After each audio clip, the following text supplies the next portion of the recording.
Dans mon pays, il y a un vieux phare abandonné perché sur une falaise.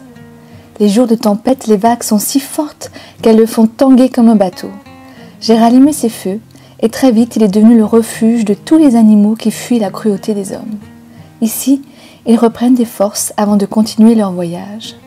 C'est ainsi que je suis devenue la gardienne du phare du bout du monde. À cette époque, on n'était pas très nombreux au phare. Il y avait Oscar l'éléphanteau, l'ours Pétrarque et Virgile le manchot. J'en vois passer les animaux. Je les soigne tous du mieux que je peux et surtout, j'écoute leur histoire. C'est souvent la même. Très jeunes, ils ont été séparés de leur famille, ils ont dû quitter leur pays. J'ai le sentiment que raconter leur histoire les aide à refermer leurs blessures. Dès qu'ils vont mieux, ils veulent avoir des nouvelles de leur famille, c'est bon signe. Alors je les encourage à écrire. L'histoire que je vais vous raconter aujourd'hui, c'est celle du chien. Pourquoi celle-là plutôt qu'une autre? Peut-être parce qu'elle me suit jour après jour. C'est au mois de février qu'il est arrivé au phare, par un jour de grande tempête. Il était en piteux état. Il boitait de la patte gauche. Ce chien avait une attitude étrange. Il passait tout son temps couché près du feu. Virgile et Pétrarque avaient bien essayé de lui parler, mais sans résultat. C'est à peine si j'avais réussi à soigner ses blessures. Pour les autres, des départs étaient prévus, mais pour lui, il n'y avait que des points d'interrogation. Ce soir-là, j'ai demandé au chien, « Vous ne vous rappelez vraiment rien sur votre famille, sur votre pays ?»« Je n'ai pas de famille, je n'ai nulle part où aller. » C'était la première fois que je l'entendais parler. Il avait une belle voix profonde et rocailleuse. Après, il n'a plus rien dit. Il a regardé fixement le feu, comme s'il lisait quelque chose, un signe. Chaque vendredi, Sir John Quickly, le goéland le plus rapide de la côte, apporte aux habitants du phare leur courrier venu des 4 coins du monde. Ce jour-là, il y avait une carte postale du Groenland pour Pétrarque, un colis de Norvège pour Virgile et une lettre d'Afrique pour Oscar. Oscar était tellement heureux, cela faisait des semaines qu'il attendait des nouvelles de sa famille. Voici ce que disait la lettre. « Mon petit Oscar, quelle joie, tu es en vie! Quelle tristesse quand on a appris qu'il t'avait capturé. Reviens vite à la maison, mon petit Oscar. Papa, maman, tante Louisa, Zaza, Philibert. PS, dans ta lettre, il y a un mot qu'on ne connaît pas, cage. Est-ce une sorte d'arbre ?» Quelques jours plus tard, on a fait une grande fête pour Oscar qui est retourné en Afrique. Il y avait une ambiance extraordinaire au phare, un mélange de musique, de rire et d'histoire. Oscar a chanté une dernière fois pour ses amis. On est tous nés quelque part dans le monde. Comme un arbre, j'ai mes racines, quelque part en Afrique. Adieu Oscar l'acrobate et le cirque Hexaglione. Je pars retrouver mes racines, quelque part en Afrique. On était tous très gais, même si on savait bien qu'on ne le reverrait probablement jamais.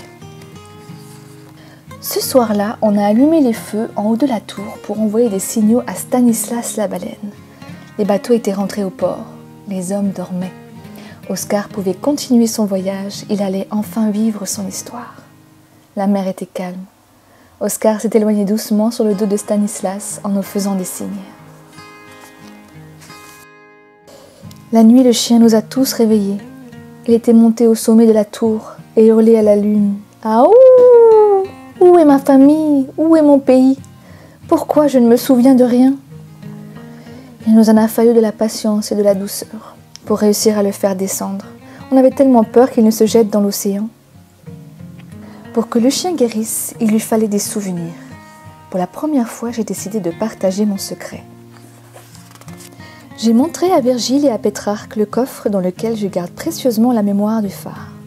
On a sorti des centaines de lettres, de cartes postales, de photos et encore bien d'autres trésors que m'avaient envoyés tous les animaux passés par ici.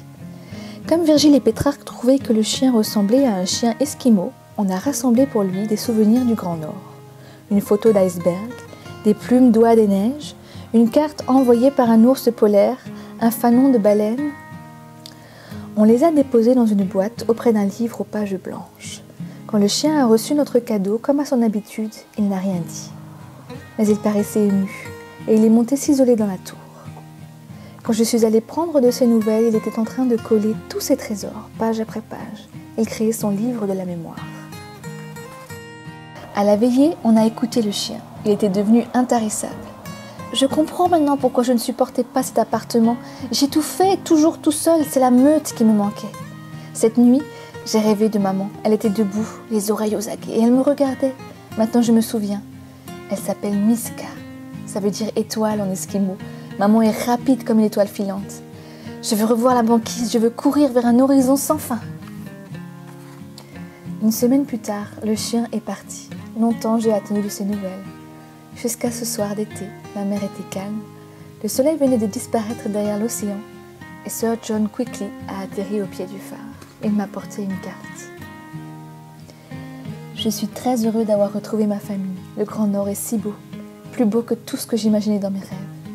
Signé Sadko. PS, avez-vous des nouvelles d'Oscar, de Virgile et de Pétrarque?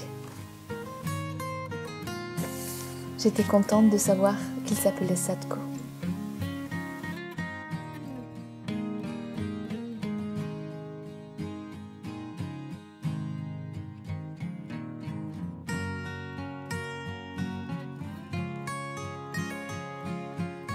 À bientôt pour une prochaine histoire.